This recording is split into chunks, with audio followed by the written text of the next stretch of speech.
నిత్యము తన కృపను అనుగ్రహించి మనల్ని బలపరుస్తున్నటువంటి తండ్రైనటువంటి దేవునికి కృతజ్ఞతాస్తుతులు సమర్పిస్తూ ఈ సమయంలో చేరువచ్చినటువంటి మీ అందరం కూడా ప్రభు నామములో వందనాలు సమర్పిస్తున్నాను. అందరికీ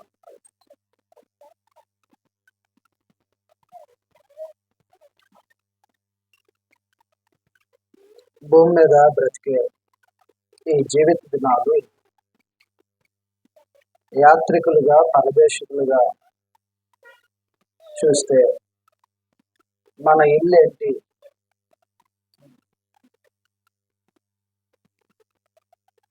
మన ఇంటికి వెళ్ళటానికి సిద్ధపడేవారు ఎవరు? తమ స్వస్థలాన్ని ఎరిగిన వారు తమ ఇంటికి వెళ్తారు. తమ స్థలం ఏంటో తెలియని వారు తమ ఇంటిని వచ్చినటువంటి చింత గాని ఇంటికి చేరుకోవాలనేటువంటి ఆలోచన గాని ఉండదు. ఇల్లు అనేది ఒకటి ఉంటే తన ఇంటికి ఎప్పుడు వెళ్ళాలని ఆలోచన చేస్తారు మనం. ఇల్లు ఉన్న ఇంటికి వెళ్ళాలనేటువంటి ఆలోచన ఉండాలి మనం. అందువలన ఈ రోజున మనం ఆలోచన చేసేది ఏంటంటే, నీ ఇల్లేదో నీకు తెలుసా? నువ్వు ఇంటికి వెళ్ళాలని ఆలోచన చేస్తున్నావు.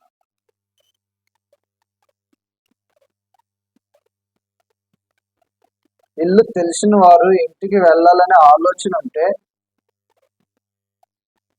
ఆ ఇంటికి చేరుకునే అవకాశం ఉంటుంది.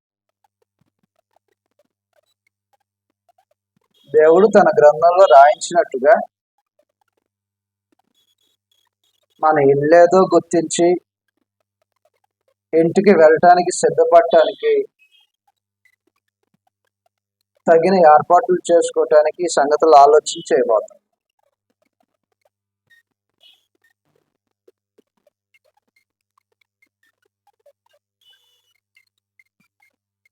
చాలా సందర్భాల్లో ఈ కీర్తన పాడుతూ ఉంటారు. దేని గురించినటువంటి ఆలోచన ఎంతవరకు ఉందో చూద్దాం. పరదేశులమో ఓ ప్రియులారా, ఈ కీర్తన మీరు ఎప్పుడైనా విన్నారా? ఎప్పుడు పాడతారండి ఇది? చనిపోయినప్పుడు కదా.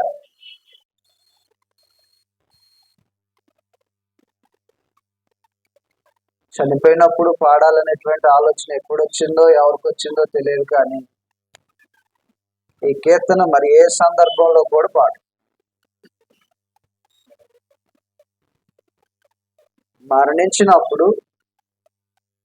మరణించిన వారిని తీసుకెళ్లే సమయంలో ఈ కీర్తన పాడుతూ ఉంటుంటారు. పరదేశులము, మనము యాత్రికులము అని చెప్తున్నటువంటి కీర్తన. ఆ సమయానికే ఎందుకు దాన్ని పరిమితం చేశారో తెలియదు నిజంగా.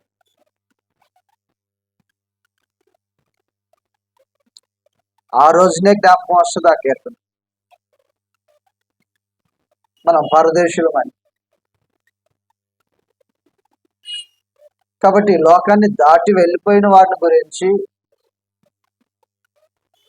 వారిని చివరిగా తీసుకెళ్తున్నటువంటి ప్రయాణాల్లో ఈ కీర్తనలు పాడటం అనేది మనం చూస్తూ ఉంటాం.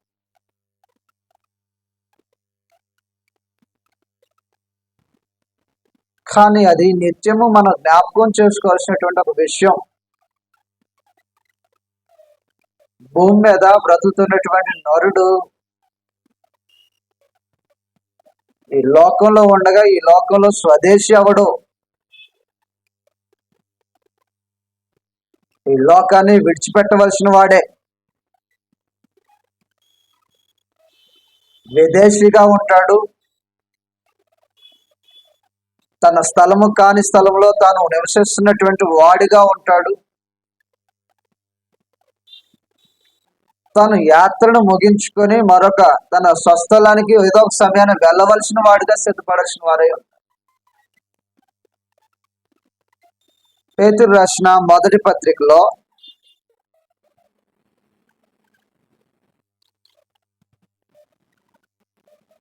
ప్రభువైన యేసునందు విశ్వాసం ఉంచినటువంటి వారిని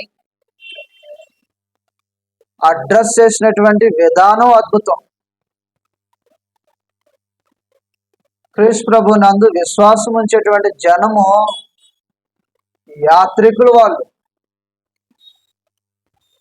వారు యాత్రికులు అంటే ఒక స్థలము నుండి మరొక స్థలాన్ని చూడటానికి, కొంతకాలం నివసించడానికి ప్రయాణం చేసేటువంటి వారిని యాత్రికులు అని అంటారు. పేతురు రాసిన మొదటి పత్రిక 1వ అధ్యాయంలో క్రీస్తు ప్రభు యొక్క రక్తము వలన ప్రోక్షించబడినప్పుడు ఏర్పడినటువంటి జనాంగాన్ని ఉద్దేశించి మాట్లాడినటువంటి మాటలు మనం చదువుతాం 2వ వచనంలో. పేతురు రాసిన మొదటి పత్రిక 1వ అధ్యాయము 2వ వచనం నుంచి మనం చదివితే, ఆత్మ వలన పరిశుద్ధత పొందిన వారై విధేయులగుటకును యేసుక్రీస్తు రక్తము వలన ప్రోక్షింపబడుటకును ఏర్పరచబడిన వారికి, అనగా పొంతు, గలతియ, కప్పదోకియ, ఆసియా, బితునియా అను దేశముల యందు చెదిరిన వారిలో చేరిన యాత్రికులకు, దే ఆర్ ద సోజర్నర్స్, ప్రయాణం చేస్తున్నారంట, యాత్రను కొనసాగిస్తారు. ఎవరు ఈ యాత్రికులు? ఏ స్థలం నుంచి ఏ స్థలానికి ప్రయాణం చేస్తున్నటువంటి యాత్రికులు వీళ్ళు. ఎక్కడికి వచ్చారు, ఎక్కడికి వెళ్ళటానికి ప్రయాణం, తమ గమ్యస్థలం ఏంటి, తమ నివాసం ఏంటి, చేరుకోవాల్సినటువంటి అంతిమ స్థానం ఏంటి వారిది? మరి యాత్రికులంట. ఎవరో యాత్రికులు. ఆత్మ వలన పరిశుద్ధపరచబడినటువంటి వారు యాత్రికులుగా ఉంటారు అన్నాడు. క్రీస్తు ప్రభు యొక్క రక్తం చేత ప్రోక్షించబడి కడగబడినటువంటి జనం వారు యాత్రికులై ఉంటారు.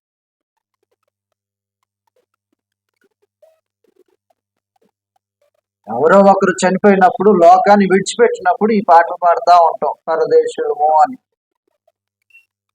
యాత్రికులము అని. భూమి మీద బ్రతికేటువంటి ఈ జీవిత దినాల్లో మన ఇల్లేంటి, ఏ స్థలంలో ఉన్నాం, ఏ ఇంటి కోసం సిద్ధపడతాం. అందువలన గ్రంథంలో అపోస్తులు మాట్లాడినట్టుగా క్రీస్తు ప్రభు యొక్క రక్తం చేత కొనబడితే, కడగబడితే, ప్రోక్షించబడితే, ఆత్మ వలన పరిశుద్ధపరచబడితే ఆ జనము యాత్రికులై ఉంటారు. వారికంటూ ఒక స్థలం ఉంది, వారికంటూ ఒక ఇల్లు ఉంది, వారికంటూ నిత్య నివాసం అవుతాం. 17వ వచనంలాగా రాయబడి ఉంటారు. పేతురు రాసిన మొదటి పత్రిక 1వ అధ్యాయం 17వ వచనంలో మరోసారి ఈ సంగతిని జ్ఞాపకం చేస్తున్నాడు, చదువుతాం. పక్షపాతము లేకోకుండా క్రియలను బట్టి ప్రతి వాణిని తీర్పు తీర్చువాడు తండ్రి అని మీరు ఆయనకు ప్రార్థన చేయుచున్నారు కనుక మీరు పరదేశులై ఉన్నంత కాలము భయముతో గడుపుడి. పరదేశులు, యాత్రికులు, తమ స్వస్థలని వెతికేవారు.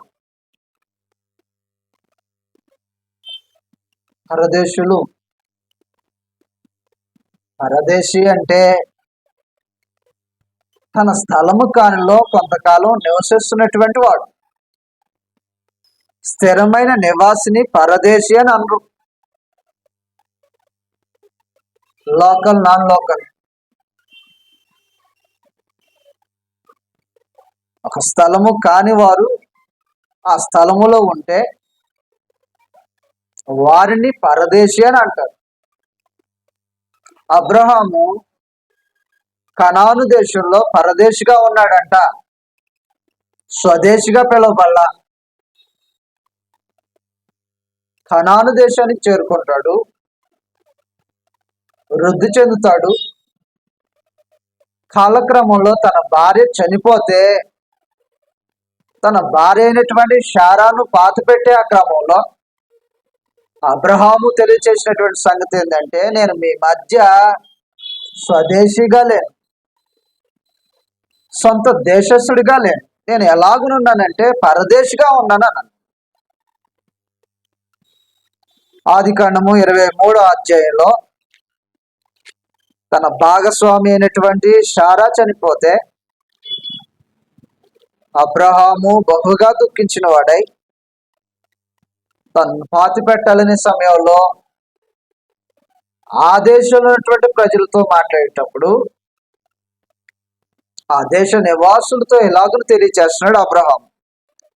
శారా జీవించిన కాలము అనగా శారా బ్రతికిన ఏండ్లు 127. శారా కానాను దేశమందలి హెబ్రోనును కిర్యతర్బాలో మృతి నొందింది. అప్పుడు అబ్రహాము శారా నిమిత్తము అంగలార్చుటకును ఆమెను గూర్చి ఏడ్చుటకును వచ్చు. తరువాత అబ్రహాము మృతి నొందిన తన భార్య ఎదుటి నుంచి లేచి హేతు కుమారులను చూసి, కాబట్టి దుఃఖించాడంట తన భార్య విషయమై. నిజంగా వారి యొక్క దాంపత్య జీవితం ఎంతకాలం గడిచిందో తెలియదు, ఎంతకాలం వరకు వారు దంపతులుగా కొనసాగారో తెలియదు. ఏ వయసులో పెళ్లి జరిగింది అనేది మనకు తెలిసినటువంటి సంగతి కాదు అది. కాబట్టి భార్యను గురించి ఒక భర్త విలపించినటువంటి సంగతి అక్కడ ఆ దేశ నివాసులను కదిలించేశారు. అబ్రహాము తన భార్య చనిపోయినప్పుడు బహుగా విలాపించి తన భార్యను పాతి పెట్టుకోవటానికి స్థలాన్ని అడుగుతున్నాడు. దానికంటే ముందుగా తను మాట్లాడినటువంటి మాటలు ఎలాగున్నాయంటే, నేను ఈ స్వదేశస్తుని కాదు, ఈ దేశానికి, ఈ స్థలానికి, ఈ ప్రాంతానికి సొంతమైనటువంటి వాడు కాదు అని చెప్పడానికి నేను పరదేశిని, నేను ఈ దేశస్తుని కాదు, నేను వేరే దేశస్తుని. నా దేశం వేరు, నా జనం వేరు, నా స్థలం వేరు, నేను ఇక్కడ కొంతకాలం ఉండటానికి వచ్చాను అన్నట్టుగా మాట్లాడినటువంటి మాట. పరదేశి, ఆ దేశానికి సొంతమైన వాడు కాదు. 23వ అధ్యాయంలో మనం చదువుతున్నాం అన్నమాట. 4వ వచనంలో, మీ మధ్య నేను పరదేశిగాను పరవాసిగాను ఉన్నాను. మృతి నొందిన నా భార్యను నా కనులు ఎదుట వండుకోకుండా ఆమెను పాతి పెట్టుటకు మీ తావున నాకు ఒక శ్మశాన భూమిని స్వాస్థ్యముగా ఈడని అడగదా. తన భార్యను పాతి పెట్టుకోవటానికి అబ్రహాము చేసినటువంటి అప్పీల్ అది. హేతు కుమారుని అడిగాడు, అయ్యా ఈ ప్రాంతంలో నేనున్నాను కాదంటలేదు, ఈ మధ్యలో మహారాజుగా బ్రతికాను, అవును నిజమే అది, అయితే నేను ఈ దేశస్తుని కాదు, మీతో పాటు కలిసి బ్రతికినటువంటి సహపౌరుని కాదు, నా పౌరసత్వం ఒక చాట, నేను వచ్చింది ఒక చాటకి, నేను పరదేశిని, పరవాసిగా ఉన్నాను. పరదేశి అంటే అది కృష్ణునందు విశ్వాసం వచ్చినటువంటి జనము భావించవలసినటువంటి తీరేంటో చెప్తున్నాడు. అందువలన గ్రంథంలో కృష్ణునందు విశ్వాసం ఉంచినటువంటి ప్రజలను ఉద్దేశించి మాట్లాడినప్పుడు వారిని యాత్రికులుగా, పరదేశులుగా గుర్తించాడు. నీ ఇల్లు ఎక్కడ కాదన్నమాట, నువ్వు ఎక్కడ వాడువు కాదన్నమాట. పేతురు రాసిన 1వ పత్రిక 2వ అధ్యాయంలో మనం ఏమై ఉన్నామో తెలియచేసేటువంటి క్రమంలో చెప్పబడినటువంటి సంగతులు చదువుతాం. పేతురు రాసిన 1వ పత్రిక 2వ అధ్యాయంలో 11వ వచనంలో రాయబడినటువంటి సంగతులు ఈ విధంగా ఉంటాయి. పేతురు రాసిన 1వ పత్రిక 2వ అధ్యాయము 11వ వచనంలో రాయబడినటువంటి సంగతులను చదివేద్దాం. ప్రియులారా, మీరు పరదేశులను యాత్రికులై ఉన్నారు కనుక. ఎవరి గురించి మాట్లాడుతున్నటువంటి సంగతులు ఇవి? చీకటిలో నుంచి వెలుగులోనికి పిలువబడినటువంటి ప్రజలు పరదేశులు, యాత్రికులై ఉంటారు. క్రీస్తు ప్రభు యొక్క అధికారం క్రిందకు పిలువబడినటువంటి వారు సువార్తను విని విశ్వసించి తండ్రి యొక్క అధికారంలో, కుమారుని యొక్క అధికారంలో, పరిశుద్ధాత్మ యొక్క అధికారంలోనికి వారు బాప్తిసం పొందిన వారై ఉంటే ఆ ప్రజలను ఏ విధంగా పిలిచాడో చెప్తున్నారు అనమాట. ప్రియులారా, మీరు పరదేశులను యాత్రికులనై ఉన్నారు. అందువలన గ్రంథం తెలియచేసినటువంటి ఒక సమాచారం, ముఖ్యమైనటువంటి సమాచారం, మనం యాత్రికులమని, పరదేశులమని. తెలియచేస్తూ ఉండగా మన ఇల్లేదో మనకు తెలుస్తుందా? అందువలన కొన్ని సంగతులు ఆలోచన చేయకూడదు. మొట్టమొదటి సమాచారం ఏమంటే, ఈ లోకము మనం నివసించడానికి మన ఇల్లుగా భావించవల్ల, అనుగ్రహించవల్ల. మనం బ్రతుకుతున్నటువంటి లోకము మన ఇల్లుగా, స్థిరమైనటువంటి నివాసముగా, నిత్యము మనం అనుభవించడం కోసం ఉద్దేశించబడింది కాదు. ఇది మనకంటే ముందుగా దేవుని యందు విశ్వాసం ఉంచినటువంటి ప్రజలు ఈ లోకాన్ని ఎలాగను చూశారంటే, మేము యాత్ర చేస్తున్నాం, లోకంలో బ్రతుకుతున్న లోకమే తమ సొంతమని భావించినటువంటి వారు కాదండి. మనకంటే ముందు బ్రతికినటువంటి వారు, దేవుడంటే భయము కలిగినటువంటి వారు. అబ్రహాము, ఇస్సాకు, యాకోబులు దేవుడంటే భయము కలిగిన వారిగా కనిపిస్తుంటారు. కాబట్టి మనకంటే ముందుగా దేవుడిని ఆశ్రయించినటువంటి ప్రజల యొక్క ఆలోచన ఏంటంటే, మనం భూమి మీద బ్రతుకుతాం కానీ భూమికి సొంతమైన వాళ్ళం కాదు. ఈ భూమి మన ఇల్లు కాదు, మన నిత్య నివాసం కాదు. రోజున ఫరో ఎదుటికి తీసుకురాబడ్డాడు యాకోబు.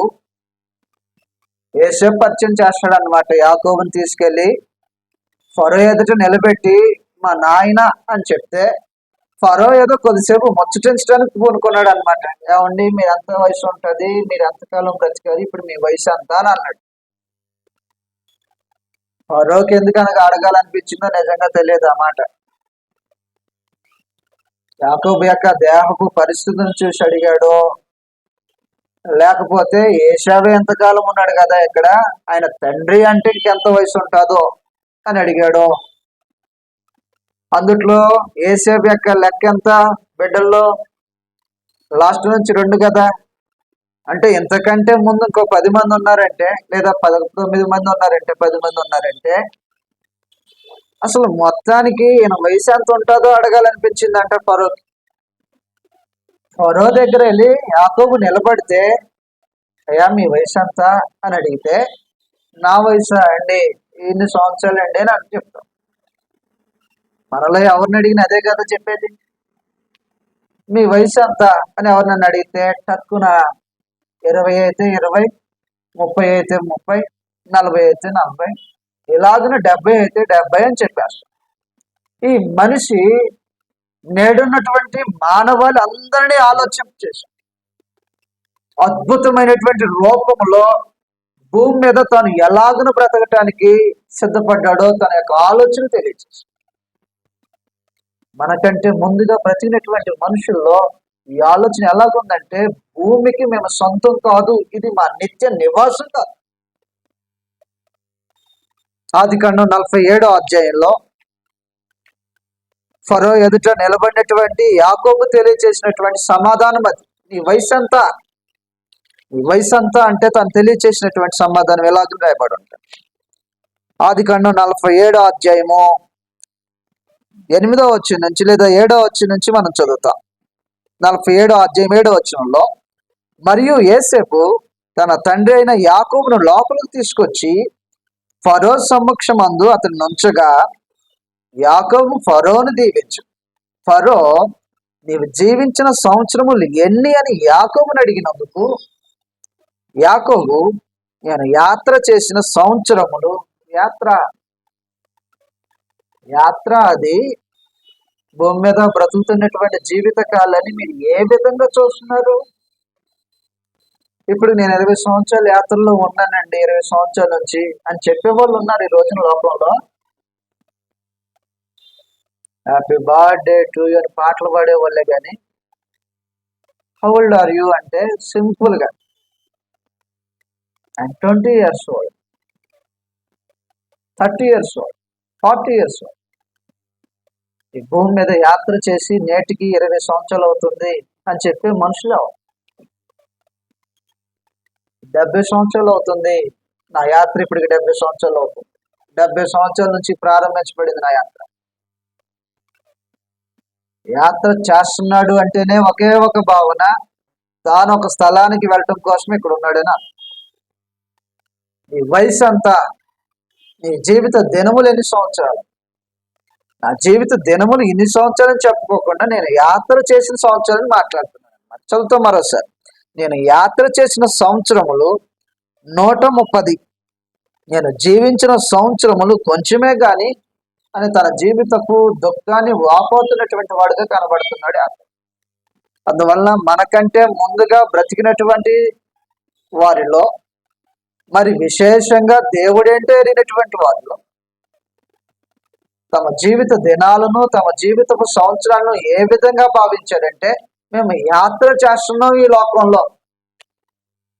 ఈ భూమి మీద ఉండేవాడు కాదా నువ్వు?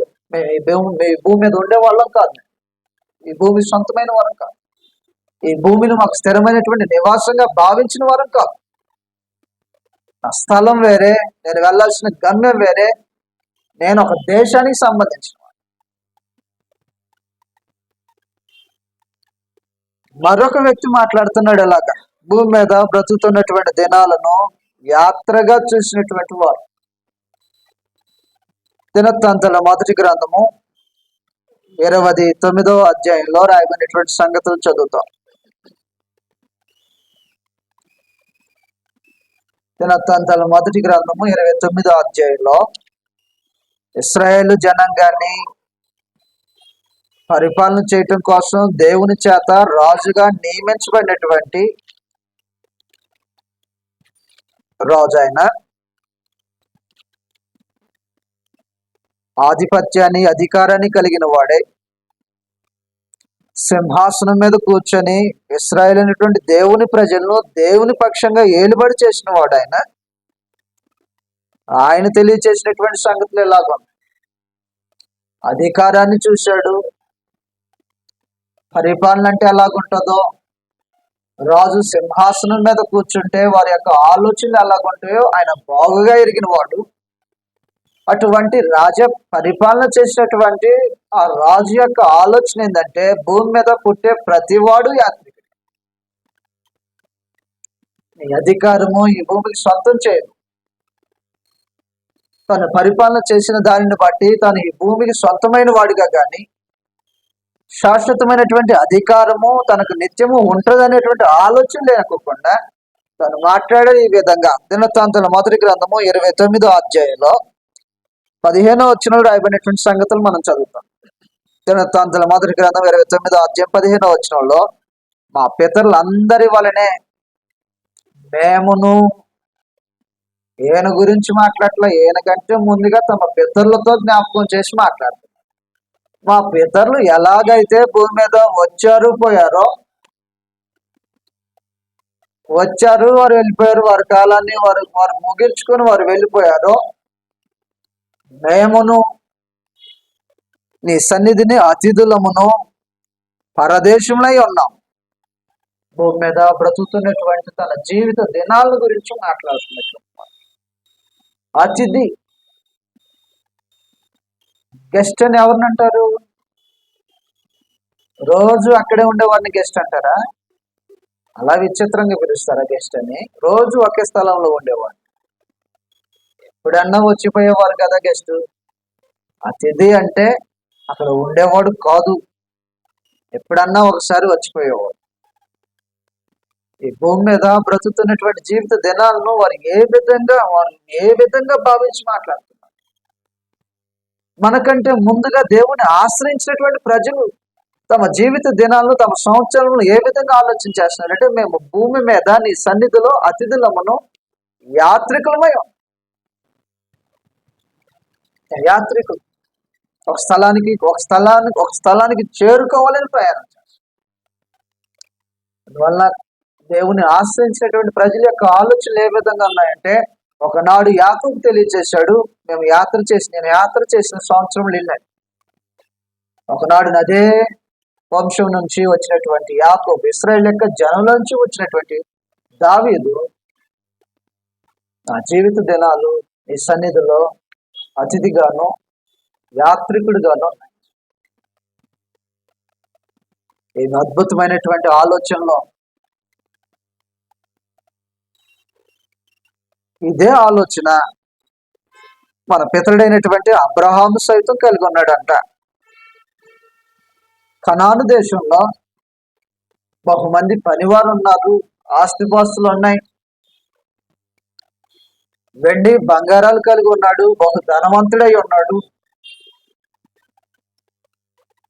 తన బంగారాన్ని బట్టి వెండిని బట్టి నాకేంటి, నేను ఈ భూమికి సొంతమైన వాళ్ళని అనుకోలేదు. తనకు ఎన్ని ఉన్నా తాను మాత్రం పరదేశిలాగానే ఉన్నాడు. హెబ్రీయులకు రాసిన పత్రిక 11వ అధ్యాయంలో రాయబడినటువంటి సంగతులు చదువుతాం. హెబ్రీయులకు రాసిన పత్రిక 11వ అధ్యాయంలో 13వ వచనం నుంచి చదివితే, భూమి మీద విశ్వాసి అలాగును బ్రతకవలసిన వాడే ఉంటాడో తెలియజేశాడు. హెబ్రీయులకు రాసిన పత్రిక 11వ అధ్యాయము 13వ వచనంలో, వీరందరూ ఆ వాగ్దాన ఫలము అనుభవింపకపోయినను దూరం నుండి చూసి వందనము చేసి తాము భూమి మీద పరదేశులమును యాత్రికులమై ఉన్నామని ఒప్పుకొని విశ్వాసము గలవారై మృతిపోయి. నేను విశ్వాసము, ఆ విశ్వాసం ఏ మనుషులు అనుకుంటాడు అలా? భూమి మీద యాత్రికులము పరదేశులము అని అనుకున్నటువంటి భావం. అందువల్ల గ్రంథం తెలియచేస్తున్నాడు అనమాట, మనుషుడు ఈ లోకానికి సంబంధించిన వాడు కాదు. నీ ఇల్లు ఎక్కడ లేదు, నీ స్థలం ఎక్కడ లేదు, నువ్వు నివసించే నిత్య నివాసం ఇక్కడ లేదు. యాత్రికుడు వయం, పరదేశవయం. అందువల్ల గ్రంథంలో మనకంటే ముందుగా ఆశ్రయించినటువంటి ప్రజల యొక్క ఆలోచనలు ఎలా ఉన్నాయంటే, మేము యాత్రికులు, పరదేశం.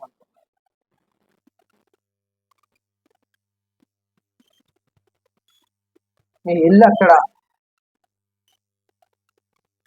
అంటే భూమి మీద బ్రతుకుతున్నట్టుగా, భూమి మీద బ్రతుకుతున్నాం అంటే ఈ భూమి మన ఇల్లు కాదన్నమాట అర్థమవుతుందన్న. ఎందుకు ఈ భూమి మన ఇల్లు కాదు?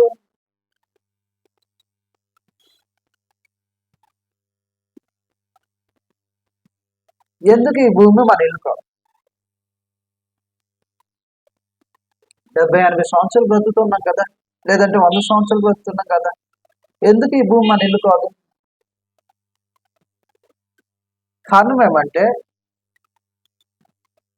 ఈ భూమి మీద మనము స్థిరమైన వారం కాదు, ఈ భూమి స్థిరమైనది కాదు. ఏదైనా అనుభవించండి లోకం, ఏదైనా మీరు కలిగి ఉండండి. అబ్రహాము లాగా వెండి బంగారాలు మీకు ఉంటాయో ఉన్నాయి, బహుమంది పనివారు ఉంటారో ఉన్నాయి, ఆస్తిపాస్తులు కలిగిన వారుగా ఉంటారో ఉన్నాయి.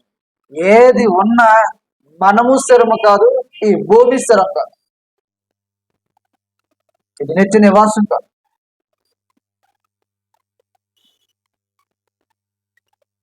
చదువుతాం గ్రంథంలో, ఈ భూమి నిత్యమైనటువంటి నివాసం కాదు, మానవాళికి నిత్యమైనటువంటి నివాసం కాదు.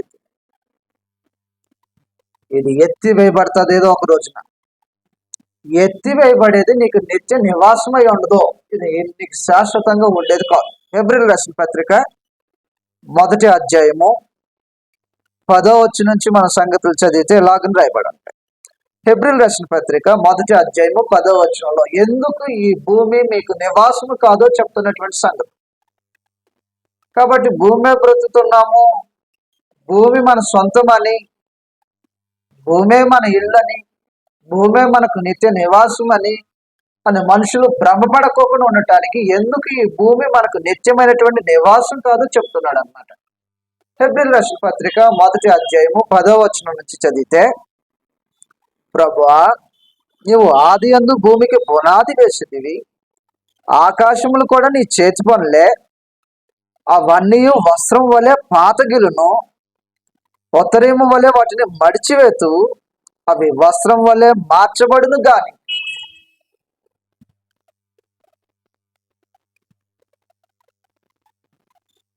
అవి నశించును గాని నీవు మాత్రం నిలుచు. యాత్ర చేయటానికి ఇవ్వబడినటువంటి ఈ భూలోకము ఒకానొక రోజున అది నశించిపోవటానికి సిద్ధంగా ఉంది.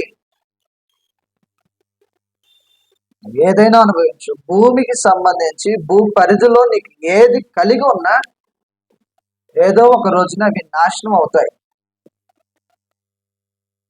నశించిపోవు సువర్ణం, వెండి, బంగారాలున్నా అది నాశనం అయ్యే మెటీరియలే. అది శాశ్వతంగా నిల్చుండే మెటీరియల్ కాదు. భూ పరిధికి సంబంధించి మనకి ఏదైనా ఉండదు. కీర్తన గ్రంథం 102 అధ్యాయము 24 నుంచి మనం చదివితే ఇదే సమాచారాన్ని మనకు అర్థమయ్యే విధంగా మాట్లాడారు. ఎందుకు ఈ భూమి మన ఇల్లు కాదు అనేటువంటి ఆలోచనతో మనం ఆ గ్రంథంలో సంగతులు చూస్తున్నాం. కీర్తన గ్రంథం 102 అధ్యాయము 24 నుంచి చదివితే ఎలాగని రాయబడి ఉంటుంది. 102 అధ్యాయం 24 నేను ఎలాగూ మనవి చేసి తిని, నా దేవా, నా దినముల మధ్యను నన్ను కొనిపోకుము. నీ సంవత్సరములు తరతరములు ఉండును. ఆది అందును భూమికి పునాది వేసితివి. ఆకాశములు కూడా నీ చేతి పనులే. అవి నశించును గాని నీవు నిల్చుంటావు. అవన్నీ వస్త్రం వలె పాతగిలును.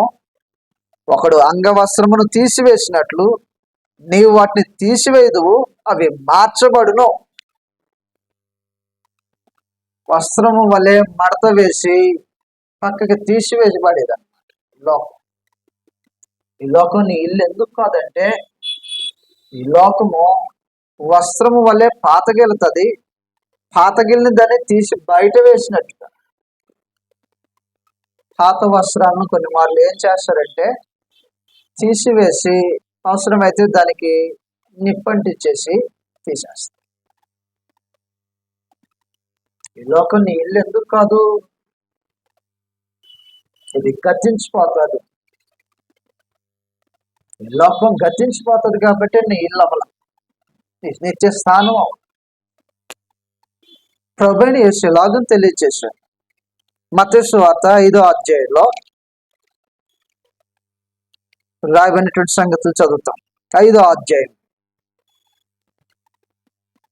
మత్తయి సువార్త 5వ అధ్యాయము 18వ వచనంలో భూమి ఆకాశముల గురించినటువంటి ఆలోచన ఏమై ఉన్నదో వాటిని నిర్మాణం చేసినప్పుడు ఉన్నటువంటి వాడై ఉండి ఆయన లేకోకుండా ఏమీ కలగలేదు అనేది మాట వాస్తవం అయితే, ఆయన ఉన్నప్పుడు కలిగినటువంటి వాటిని గురించినటువంటి సంపూర్ణమైనటువంటి అవగాహనతో మాట్లాడుతున్నటువంటి వాడు ప్రభువైన యేసు. యోహాను సువార్త 1వ అధ్యాయంలో 1వ భాగంలో మనం చదివినప్పుడు ఆయన లేకోకుండా ఏమీ కలగలేదన్న.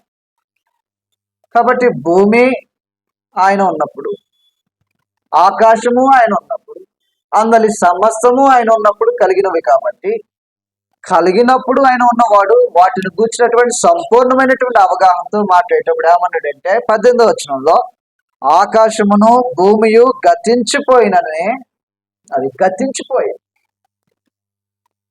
స్థిరముగా నిలబడేవి కాదన్నమాట. ఎందుకు ఈ లోకము నీ నిత్య నివాసం కాదు, నీ ఇల్లుగా భావించడానికి కుదరదు అంటే ఏదో ఒక రోజున అవి లయమైపోతాయి.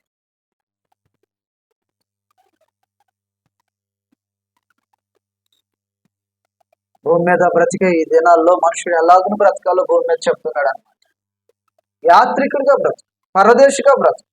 ఈ లోకం నాది కాదు, అసలు నీ స్థలానికి సంబంధించిన వాడు కాదు, కొంతకాలం ఇక్కడ ఉండటానికి పంపించుకునేటువంటి వాడు. ఒకనొక స్థలం నుంచి నేను వచ్చానని ఆ స్థలానికి మరలా తిరిగి వెళ్ళవలసిన వాడిని అనేటువంటి ఆలోచనతో బ్రతకవలసిన వాడు. పేతురు రాసిన 2వ పత్రిక 3వ అధ్యాయంలో ఈ లోకం యొక్క అంతిమ గతి ఏమవుతుందో చెప్పాడు అనమాట. మనం నివసిస్తున్నటువంటి భూమి, అనుభవిస్తున్నటువంటి ఆకాశకు సంబంధించినటువంటి పరిస్థితులు ఇవి ఏమైపోతాయి, దాని అంతిమమే ఏదో ఒక రోజున వాటికి సంభవించబోయేదే. వేటిని చేయటానికి అవి ప్రస్తుతం తాత్కాలికంగా నిలబడి ఉన్నాయి, ఒక రోజున ఏం చేయబోతున్నాడు వాడు. పేతురు రాసిన 2వ పత్రిక 3వ అధ్యాయము 10వ వచనం నుంచి మన సంగతులు చదువుతాం. నిజంగా ఈ సంగతులు ఎరిగినట్లయితే మన గుండె అవిసిపోతుంది. మో కోట్లు అంటున్నారు కదా రేటు, అవునా? ఏదో ఒక రోజు తగలబెట్టేస్తాడా? ఈ రోజున సంపాదించేటువంటి ఈ భూమి మీద ఒక జాగా కావాలంటే, కొంత స్థలం సంపాదించాలంటే దాని రేటు విపరీతమైనటువంటి రేట్లు ఉన్నాయి. ఎంత సంపాదించినా ఏమి చేసినా ఈ భూమి మీద నువ్వు ఏదైనా కలిగి ఉన్నా సరే, ఏదో ఒక రోజున అవి మడత పెట్టడము, మడత పెట్టిన దాన్ని లయమైపోయేలాగా పేతురు రాసిన 2వ పత్రిక 3వ అధ్యాయం 10వ వచనంలో, అయితే ప్రభు దినము దొంగ వచ్చినట్లుగా వచ్చు. ఆ దినమున ఆకాశములు మహాధ్వనితో గతించిపోవును, పంచభూతములు మిక్కటమైన వ్యాండ్రములతో లయమైపో, భూమియు దాని మీద ఉన్నటువంటి కృత్యములను కాలిపోవు. ఏమవుతుంది భూమి? నాకు పెద్ద అపార్ట్మెంట్ ఉంది హైదరాబాద్లో. గుర్తుపెట్టుకో, ఏదో ఒక రోజున ఏదో ఒక తరంలో దీన్ని తగలబెడతాడు.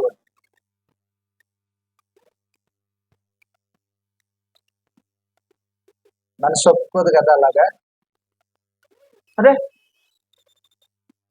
ఇంత మహాపట్నంలో స్థలం ఉండటమే గొప్ప, దాన్ని తరతరాలు అనుభవించాలనుకుంటాం భావిస్తాం. నిజమే, అది మన తర్వాత మన పిల్లలని, వారి పిల్లలని, వారి పిల్లలని ఎలాగో ఆలోచించేస్తాం. అయితే గుర్తుపెట్టుకో, ఒకానొక సమయంలో ఈ భూమి లయమైపోతుంది, తగలబడిపోతుంది. చదువుతాం, భూమియు దాని మీద ఉన్నటువంటి కృత్యములను కాలిపోవును, ఇవన్నీ ఎట్లా లయమైపోవును కనుక ఆకాశములు రగులుకొని లయమైపోవునట్టి పంచభూతములు మహావేంద్రములతో కరిగిపోవునట్టు దేవుని దినపు రాకడ కొరకు కనిపెట్టుచు దానిని ఆశతో ఆపేక్షించు. పంచభూతములు మిక్కటమైన వ్యాండ్రములతో కరిగిపోవటం, లయమైపోవటం, నాశనమైపోవటం, భూమియు దాని మీద కృత్యములను కాలిపోవటం. అందువలన ఏదో ఒక రోజున ఈ భూమి తీసివేయబడుతుంది, తొలగించబడుతుంది, లయమైపోతుంది, కనుమరుగైపోతుంది. భూమే లేకోకుండా చేయబడుతుంది. భూమే లేకోకుండా చేయబడుతుంది అంటే నీ నివాసం ఎక్కడ? నీ ఇల్లు.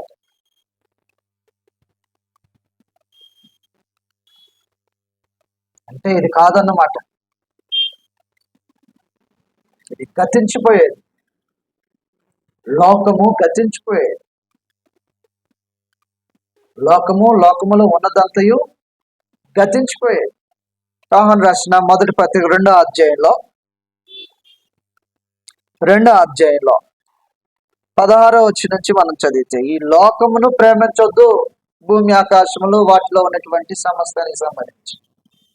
అందువల్ల లోకంలో బ్రతుకుతున్నా నువ్వు, లోకంలో బ్రతుకుతున్నా ఈ లోకము నీకు నిత్యమైనటువంటి నివాసంగా చేయలే దేవుడు. 16వ వచనం నుంచి మనం చదువుతాం, లోకములో ఉన్నదంతయు అనగా శరీరాశయు, నేత్రాశయు, జీవపు డమ్మమును తండ్రి వలన పుట్టినవి కావు, అవి లోక సంబంధమైనవే. లోకమును దాని ఆశయు గతించిపోవును గాని అది గతించిపోయేది. దానికి వ్యాలిడిటీ అనేది ఒకటి ఉంది.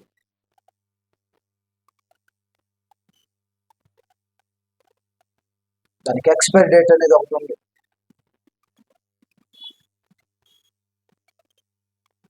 ఎక్స్పైరీ డేట్ అనేది ఒకటి ఉంటే ఎలా ట్రీట్ చేస్తాం దాన్ని? ఎప్పుడైనా సరే ఏదైనా ఒక మెడిసిన్ తీసుకున్నప్పుడు దాని మ్యానుఫ్యాక్చరింగ్ డేటు, ఎక్స్పైరీ డేటు చూస్తాం. ఎక్స్పైర్ అయిన దాని విషయం ఎలాగుంటుంది స్పందన? వాడతారా? ఇది ఎక్స్పైర్ అయ్యేది ఒకటని, ఇది ఎక్స్పైర్ అవుతుంది అనుకున్నప్పుడు దాన్ని చాలా దూరంగా పెట్టడం, దాని పట్ల మనం వ్యవహరించే తీరు మరొకలాగా ఉంటుంది. దాంతో జాగ్రత్త పడతాం. దాని విషయంలో జాగ్రత్తలు తీసుకుంటాం. అది ఎక్స్పైర్ అవుతుంది, దగ్గరలో ఉంది, ఎక్స్పైరింగ్ దగ్గరలో. నువ్వు నివసిస్తున్నటువంటి భూలోకం ఒక రోజున ఎక్స్పైర్ అవ్వబోతుంది నీకు తెలుసా? అందువల్ల ఎందుకు ఈ భూలోకము మానవ జాతికి నిత్యమైనటువంటి నివాసం కాదు, మన ఇల్లు కాదు. నీకంటూ ఒక నివాసం ఉంటుంది. మరి ఈ లోకం మన ఇల్లు కాకపోతే మన ఇల్లు ఏది? ఇది కదా అడగాల్సిన మనుషులు. ఈ లోకం మన ఇల్లు కాకపోతే మన ఇల్లేది? చదువుతాం మన ఇల్లేదో. మనం ఎక్కడ వారమో, ఈ లోకం మన ఇల్లు కాకపోతే, ఈ లోకం మన నిత్య నివాసం కాకపోతే, ఈ లోకము నిత్యము మనం ఉండటానికి కల్పించబడినటువంటి ఏర్పాటు కాకపోతే, మనము నిత్యము ఉండటానికి దేవుడు ఏర్పాటు చేసినటువంటి స్థలం ఏది? అదేమి? ఇల్లేంటో నీకు తెలుసా? నీ ఇంటికి వెళ్ళాలనే ఆలోచన నీకుందా? బయటికి వెళ్ళిన వారు ఇంటికి వెళ్ళిపోవాలని ఆలోచన వస్తుంది కదా.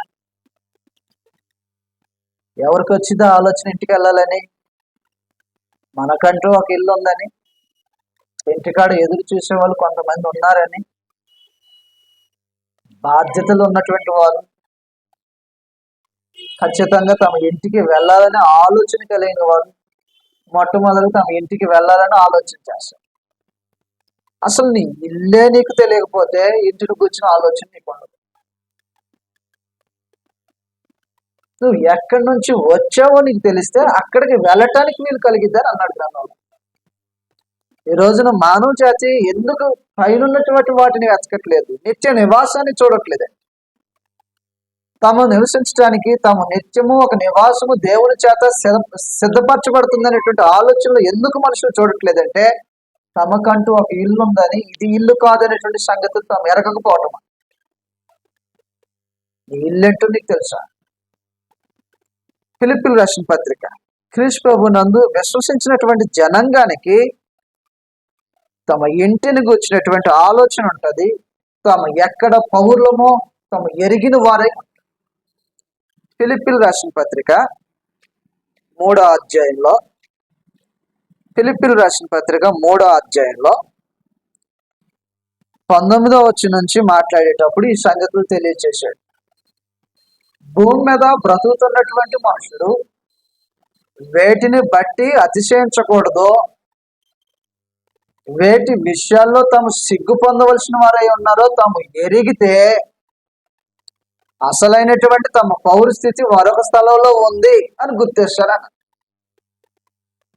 ఈ రోజున ఎలాగుందంటే, మానవ జీవితాల్లో సిగ్గుపడాల్సినటువంటి విషయాల్లో అతిశయించటం అనేది కొత్తగా ఉందన్నమాట. అతిశయిస్తున్నారు. చదువుతాం ఫిలిప్పీయులకు రాసిన పత్రిక 3వ అధ్యాయం 19వ వచనంలో, నాశనమే వారి అంతము, వారి కడిపే వారికి దేవుడు. వారి కడిపే వారికి దేవుడు. తినాలి అంతే వారి ఆలోచన. తినటం కోసమే బ్రతకాలి, అదే వారి యొక్క జీవిత లక్ష్యం. తినటం కోసం, బ్రతకటం కోసం తినటం వేరు, తినటం కోసమే బ్రతకటం వేరు. బ్రతకటం కోసం తినేవాడు ఒకలాగా ఉంటుంది, తినటం కోసమే బ్రతికేవాడు మరొకలాగా. వారి కడిపే వారికి దేవుడు అంటే వాళ్ళు భూమి మీద బ్రతికేదే తినటం కోసం, బ్రతకటం అనేది.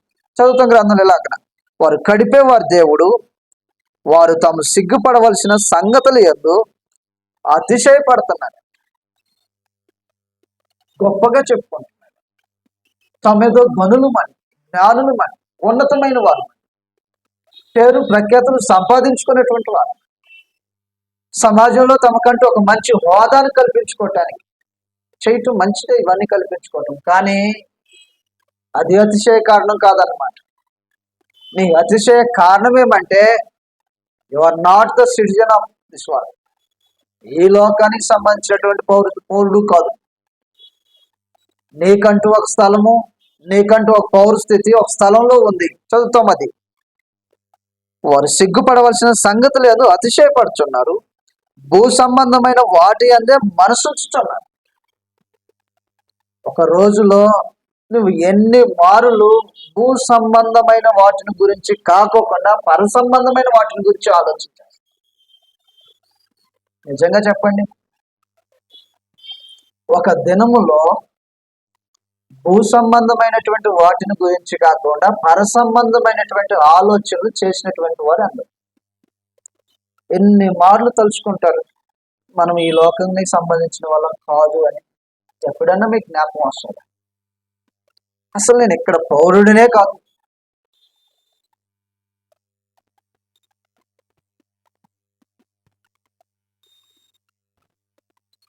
మరి ఎలాగుంటారు? నేను ఇక్కడ పౌరుడినే కాదనుకున్నప్పుడు ఎలాగుంటారు? వారి జీవితం ఎలాగుంటుంది? నేను ఇక్కడ అసలు పౌరుడినే కాదనుకుంటే ఎలా? మన జీవిత దినాల్లో ఒక్కసారి అయినటువంటి ఆలోచన వస్తుందా? రోజుకి ఎన్ని మార్లు జ్ఞాపకం చేసుకుంటాం? పర సంబంధమైన విషయాలు, భూ సంబంధమైన విషయాలు నిత్యం జ్ఞాపకం వస్తాయి. ఎలాగును బ్రతకాలా, ఎలాగున వృద్ధిలోకి రావాలా, ఏమి చేయాలా, ఇంకా ఏమి చేయాలా, భూమి మీద బ్రతకటానికి ఏర్పరచుకోవాల్సినటువంటి సోర్సెస్ ఏంటి, నిత్యము దాని గురించి ఆలోచన ఉంటుంది. భూ సంబంధమైనటువంటి పరిధి దాటి నీ జీవితంలో ఎప్పుడైనా పర సంబంధంగా ఆలోచన చేశాను? నేను ఎక్కడోని కాదు కదా, నా ఇంటికి నేను వెళ్ళాలి కదా, ఆ ఇంటిని గురించి ఎన్ని మార్లు ఆలోచన చేసి ఉంటాం?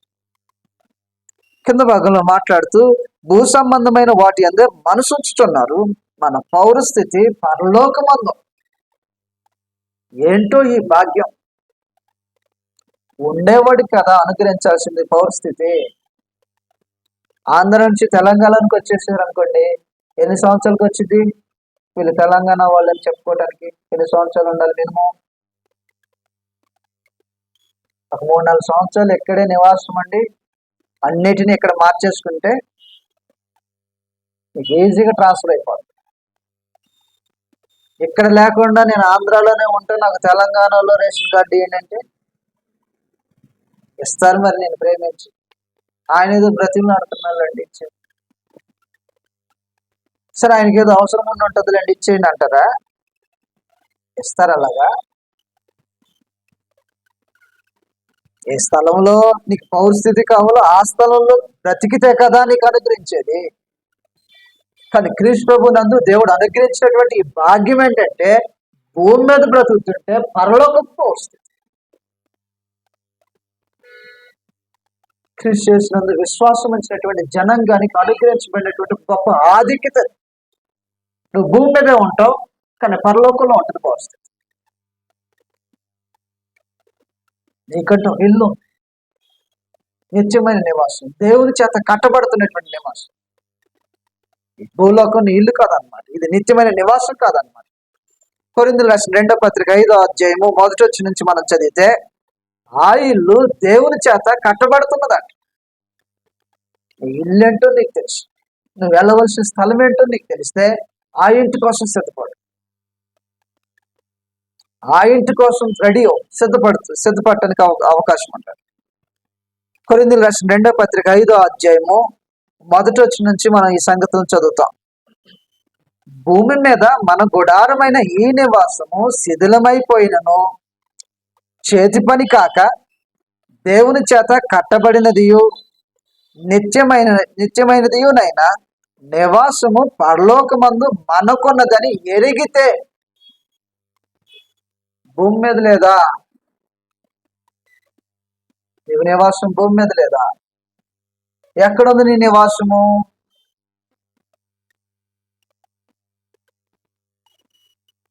ఎవరి చేత కట్టబడుతున్న నివాసము? దేవుడే దానికి శిల్పి నిర్మాణకుడైనటువంటి ఒక గొప్ప నివాసం నీకోసం పరమందు. భూమి మీద లేదు నీకు నివాసం. భూమి మీద బ్రతుకు ఎన్ని సంవత్సరాలైనా బ్రతుకు. సుమారుగా 147 సంవత్సరాలు బ్రతికినటువంటి యాకోబు మాట్లాడినటువంటి మాట, నేను యాత్రికుడును.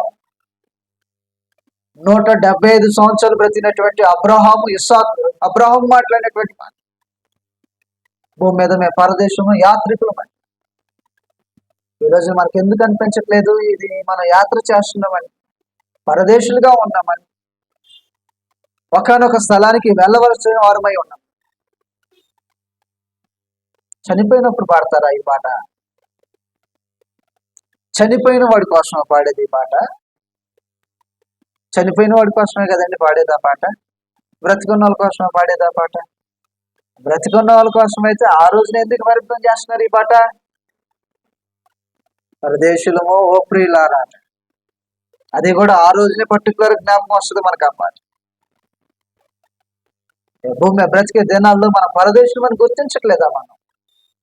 మన నివాసం ఇక్కడ లేదు, మన పౌరస్థితి ఇక్కడ లేదు. మనకంటూ కట్టబడుతున్నటువంటి నివాసం అక్కడ ఉంది. ఆ ఇంటిలో ఉండటానికి ప్రయత్నం చేయండి.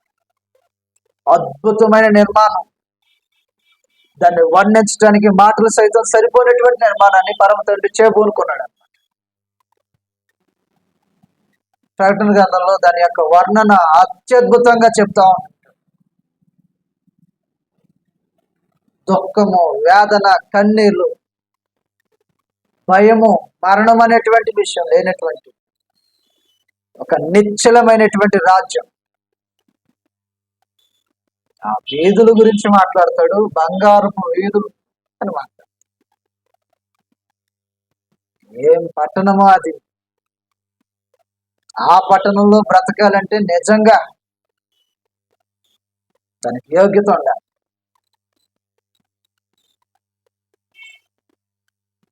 పాలరాతి మీద ఉంటేనే ఒకలాగా ఉంటుంది మన ఫీలింగ్. పాలరాతి మీద ఉంటేనే ఒకలాగా ఉంటుంది. వర్ణించడానికి వీలైనటువంటి రతనాలతో పొదిగించబడిందని చెప్పాడు. అంటే దాని విలువల గురించి మాట్లాడటని చెప్పాడు. అది మన నివాసం. ఆ నివాసంలోనికి ప్రవేశించడానికి భూమి మీద ఉన్నప్పుడు మంచి పునాదులు వేయండి. ఈ భూమి మీద బ్రతికి రాబోతున్నటువంటి ఆలోకానికి మంచి పునాదులు. తిమోతి రాసిన మొదటి పత్రిక 6వ అధ్యాయము 18వ వచనం నుంచి రాయబడినటువంటి సంగతులు ఈ విధంగా ఉంటాయి. తిమోతి రాసిన మొదటి పత్రిక 6వ అధ్యాయము 18వ వచనంలో, వారు వాస్తవమైన జీవమును సంపాదించుకునే నిమిత్తము రాబో కాలమునకు మంచి పునాది తమ కొరకు వేసుకోవచ్చు. ఈ కాలానికి కాదా, రాబో కాలానికి, రాబో లోకం. దేనికి పునాదులు వేసుకోవాలి? ఎక్కడుండి? రాబోయే కాలానికి, రాబోయే లోకానికి. అది నిత్యమైన నివాసం, స్థిరమైన నివాసం. దానిలోనికి ప్రవేశించడానికి ఆలోచించే, అది ఇల్లుగా గుర్తించే, అక్కడికి వెళ్ళటానికి ఆ స్థలం నుంచి మనం వచ్చామనేటువంటి ఒక ఆలోచన ఉండాలి. హెబ్రీ రచయిత మాట్లాడాడు, తాము ఎక్కడి నుండి వచ్చామో అనేది గుర్తించగలిగితే తిరిగి మరలా అక్కడికి వెళ్తాయి. అసలు ఎక్కడి నుంచి వచ్చామో తెలియకపోతే నిన్ను ఎక్కడికి పంపించాలా? తప్పిపోయిన బెడ్లు ఉంటారు, అక్కడక్కడ తప్పిపోయిన బెడ్లు ఉంటారు. రైల్వే స్టేషన్లోనో ఇంకేదైనా ప్రాంతాల్లోనో తప్పిపోయిన బెడ్లు ఉంటారు. తీసుకొచ్చి, అమ్మా మీ ఊరు ఎక్కడ, మీ తల్లిదండ్రులు ఎవరు అంటే, నాకు మా ఊరు తెలియదు, నాకు నా తండ్రి తెలియదు, నాకు నా తల్లి తెలియదు అని నేను ఎక్కడ పంపించాలా? ఎక్కడికి పంపించాలి? నీ ఊరేంటో, నీ పట్టణం ఏంటో, నీ తండ్రి ఎవరో నీకు తెలిస్తే నిన్ను పంపించడానికి సులువు. తప్పిపోయిన బిడ్డలాగా అడ్రస్ లేకపోకుండా ఉండొద్దు భూమి మీద బ్రతికే జనాలు. నీకంటే ఒక నివాసం. వాళ్ళ లోకంలో బ్రతుకుతూ ఉండగా ఈ లోకం నీ నివాసం కాకపోతే, ఈ లోకంలో బ్రతుకుతున్నప్పుడు నీ యాటిట్యూడ్ ఎలాగుండాలి ఈ లోకానికి సంబంధించి? ఆఖరికి ఈ సంగతి చూసి మనం ముగించేపోతాం. లోకము మన నిత్యమైన నివాసం కాకపోతే, ఈ లోకంతో బ్రతుకుతూ ఉండగా ఈ లోకం పట్ల మన వైఖరి ఎలాగుండాలి, ఎలా ట్రీట్ చేయాలి, ఈ లోకాన్ని ఎలా ట్రీట్ చేయాలో కొన్ని సంగతులు చెప్పాడు అన్నమాట. చదువుతాం గ్రంథంలో. ఒకటి, లోకము నీది కాదని తెలిస్తే, ఈ లోకంలో నీకు నిత్యమైన నివాసం లేదని నువ్వు గుర్తించినప్పుడు, లోకంలో బ్రతుకుతూ ఉంటే లోక సంబంధిగా బ్రతకొద్దు, లోకంలోనే బ్రతుకుతావు. లోకంలో బ్రతుకుతావు కానీ లోక సంబంధిగా బ్రతుకు. ఎప్పుడు సాధ్యమవుతుంది? ఈ లోకము మనకు నిత్యమైన నివాసము కాదు అని గుర్తించినప్పుడు లోక సంబంధిగా బ్రతకం. యోహాను సువార్త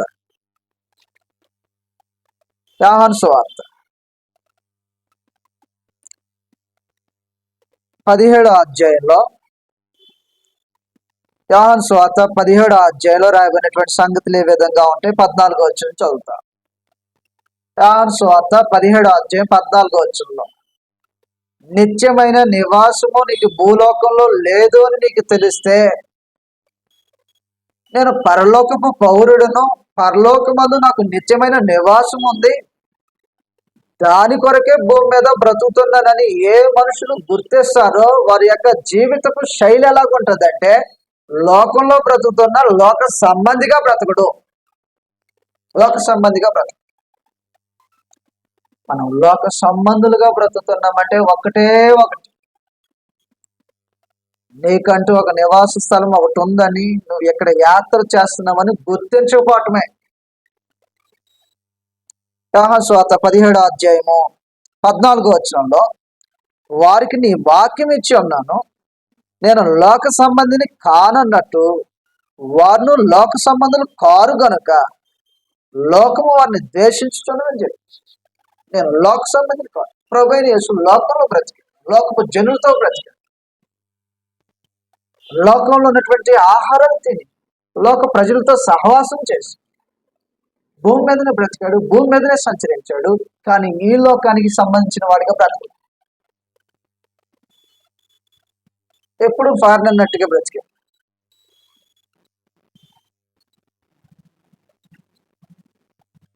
నాన్ రెసిస్టెన్స్.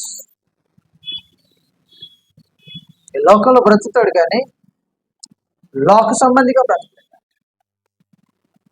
లోకపు మర్యాదను అనుసరించి బ్రతకలేడు. లోకానికి ఒక మర్యాద ఉంది. తమ నివాసము, తమ యొక్క పట్టణము మరొక స్థలంలో ఉందని తమ యాత్రికులు మనకు గుర్తించినటువంటి ప్రజలు ఎలాగో బ్రతుకుతారంటే లోక మర్యాదను అనుసరించిన వారు. రోమిల రాసిన పత్రిక 12వ అధ్యాయం 11వ వచనంలో మనందరూ తెలిసినట్టుగా ఈ లోక మర్యాదను అనుసరించక లోకం యొక్క పోకల్లో కలిసిపోరన్నమాట. లోకంలో బ్రతుకుతున్నటువంటి ప్రజల యొక్క ఆలోచనతో తమ ఆలోచనలు ఏకీభవించవు. లోకంలో బ్రతుకుతున్నటువంటి ఆలోచనలు ఒకలాగా ఉంటాయి, కానీ లోకము నా ఇల్లు కాదనుకున్నటువంటి వారి ఆలోచనలు మరొకలాగా ఉంటాయి. తమ దృష్టి వేరు, తమ ఆలోచన వేరు. లోక సంబంధిగా బ్రతక, నిరీక్షణ లేని వాడిగా బ్రతక. ఈ లోక మాలిన్యాన్ని అంటించుకోడు.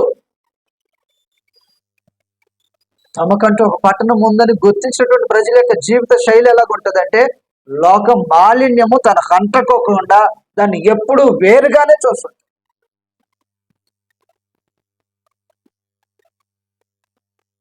ఏ రోజన్నా చూశాను లోకంలో మాలిన్యం ఉంది, భ్రష్టత్వం ఉంది, చెడుతనం ఉంది, పాపం ఉంది. అది అంటకోకుండా అంతకంతకు తమను కాపాడుకుంటూ బ్రతికేవాడు కదా ఒక స్థిరమైన నివాసం కోసం చూసేవాడు.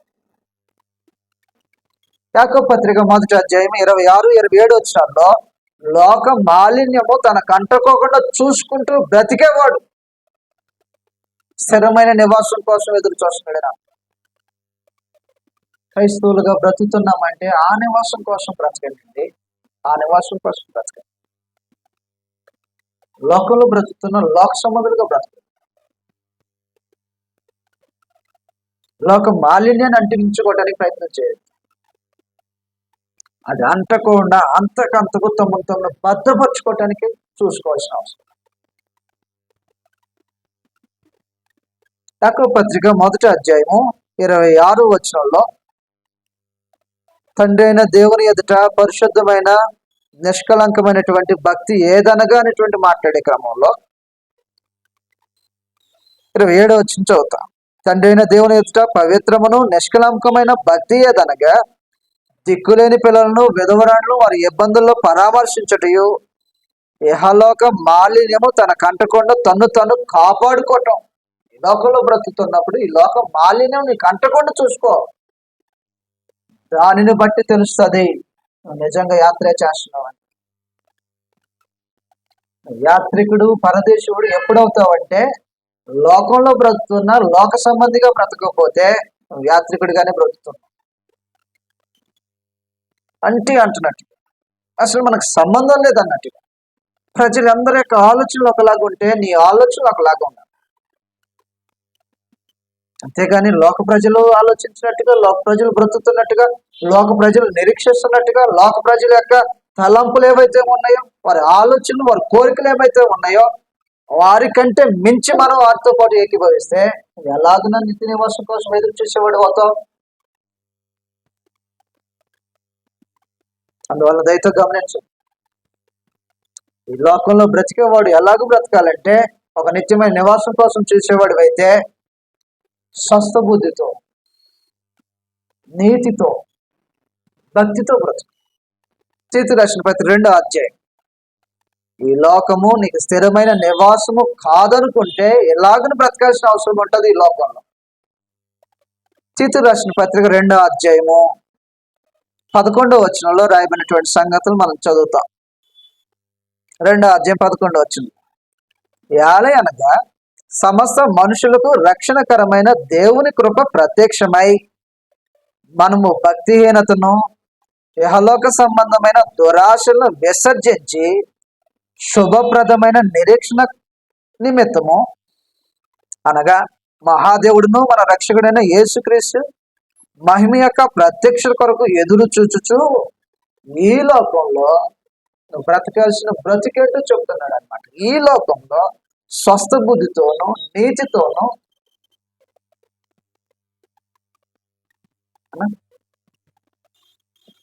ఈ లోకం స్వస్థ బుద్ధితోనూ నీతితోనూ భక్తితోనూ బ్రతుకుచుండవాలని మనకు బోధించుతున్నది అని చెప్పి.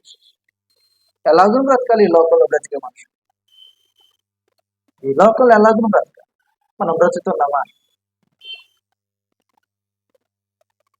స్వస్థ బుద్ధితో, నీతితో, భక్తితో ఎలాగూ బ్రతికేవారు కదా. ఈ లోకమునకు వేరుగా బ్రతికేవారు వలన పరదేశులు, యాత్రికులు అంటే ఈ లోకంతో కలిసిపోరు. ఈ లోకం యొక్క ఆశ దాంతో కలిసి బ్రతికేవారై ఉంది. మరో సంగతి చదివేసి మనం ముగించేద్దాం. పేతురు రాసిన మొదటి పత్రిక 2వ అధ్యాయము 11వ వచనంలో పరదేశులు, యాత్రికులు అయితే వారి జీవిత శైలి ఎలాగుంటుందో చెప్పాడు అనమాట. పేతురు రాసిన మొదటి పత్రిక 2వ అధ్యాయం 11వ వచనంలో, ప్రియులారా మీరు పరదేశులను యాత్రికులై ఉన్నారు కనుక ఆత్మకు విరోధముగా పోరాడు శరీరాశలను విసర్జించవలసిన వాడివై ఉంటారు. శరీరాశలను విసర్జించి అన్యజనులు మిమ్మల్ని ఏ విషయాల్లో దుర్మార్గులను దూషించుతారో ఆ విషయాల్లో వారు మీ సత్క్రియలను చూసి వాటిని బట్టి దర్శన దినమున దేవుని మహిమపరచినట్లు వారి మధ్యను మంచి ప్రవక్తన గలవారై ఉండవాలని మిమ్మల్ని బ్రతిమాలుకొంచున్నాను. దురాశలను విసర్జించి సత్క్రియలతో బ్రతుకుతూ సత్ప్రవర్తనతో లోకంతో బ్రతుకుతుండేటువంటి మనుషుడు తన నిత్య నివాసం కోసం చూస్తున్నాడు అన్నమాట. వారు యాత్రికులు, పరదేశం. వారు కదండి యాత్రికులు, పరదేశం. వాళ్ళ దయతో నీ ప్రేమతో తెలియచేసేటువంటి స్థిరమైన నిశ్చలమైనటువంటి దేవుని చేత కట్టబడుతున్నటువంటి ఒక నివాసం మనకు ఒకటి ఉంది. దానిలోని ప్రవేశించాలంటే అదే కదా మన కళ.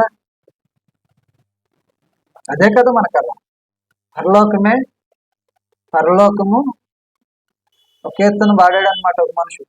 పరలోకమే నా అంతఃపురమా, నా దేశం. ఇంకొక సాంగ్ ఒకటి ఉంది బ్రదర్, పరలోకమే నా అంతఃపురం చారాలని తాపత్రయం ఆశ. చేరాలని ఉందా? నీ అంతఃపురం ఏది? నీ అంతఃపురం ఏది? నీ నివాసం ఏది? నిజంగా నీ అంతఃపురం అదైతే, నీ నివాసమే అదైతే, నువ్వు చేరుకోవాల్సినటువంటి గమ్య స్థలమే నీకు అదైతే, ఒక రోజున భక్తి పరులైనటువంటి వారు ఆలోచన చేసినట్టుగా భూమి మీద బ్రతుకుతున్నటువంటి ఈ దినాలను యాత్రగా భావించు, పరదేశిగా చూడు. నా ఇంటికి నేను వెళ్ళాలి, నా స్థలానికి నేను వెళ్ళాలి. ఎందుకు ఈ లోకము మనకు నిత్యమైన నివాసం కాదంటే, ఏదో ఒక రోజున ఇది లయమైపోతుంది. నమ్ముకోవద్దు, ఆశ పెట్టుకోవద్దు. ఇది వస్త్రం వల్లే మడత వేయబడుతుంది, పత్రం వల్లే తీసి విసిరివేయబడుతుంది. కాబట్టి కొంతకాలం ఉండి మరి ఎన్నటికి లేకోకుండా లయమైపోయేటువంటి ఈ లోకంలో ఉండి, ఈ లోక సంబంధిగా ఈ లోకానికి మాత్రమే పరిమితమైనట్టుగా ఆలోచించేవి. బ్రతుకు నీకు నిత్యమైన నివాసం ఉందని బ్రతుకు. ఒక స్థలం నుంచి వచ్చాము, ఒక స్థలానికి వెళ్ళవలసిన వారమే ఉంటామని బ్రతుకు. ఆ బ్రతికే మనుషులు ఎలాగుంటారంటే, స్వస్థ బుద్ధితో, నీతితో, భక్తితో బ్రతుకుతారంట, సత్క్రియలతో బ్రతుకుతారంట, మంచి ప్రవక్తలతో బ్రతుకుతారు, లోక మాలిన్యాన్ని అంటించుకోకుండా బ్రతుకుతారు. అలాగే బ్రతకటానికి సిద్ధపడదాం, ఆ నివాసానికి చేరుకుందాం. పరమ తండ్రి మనందరికీ ఆ నివాస స్థలాలను అనుగ్రహించేలాగా కృప చూపించాలని, నిత్యము భక్తిని కాపాడుకుంటూ, విశ్వాసాన్ని కాపాడుకుంటూ ఈ భూమి మీద మనకు అనుగ్రహించిన జీవిత దినాలు గడపాలని ప్రేమతో కోరుకుంటూ, మన ఇంటి కోసం సిద్ధపడండి, దానిలో ప్రవేశించడం కోసం సిద్ధపడాలని మనస్ఫూర్తిగా మీకు విన్నవించుకుంటూ, ఈ అవకాశాన్ని కల్పించినటువంటి ఇక్కడ స్థానిక సంఘమునకు చేరువచ్చినటువంటి మీ అందరికీ ప్రోత్సహించి ఈ స్థలంలో మీతో సందేశాన్ని పంచుకోవడానికి నాకు అవకాశం కల్పించినటువంటి స్థానిక దైవజనులు, ఈ ప్రాంతంలో దేవుని పని కొనసాగిస్తున్న ప్రతి వారికి హృదయపూర్వక వందనాలు తెలియజేసుకుంటూ అందరికీ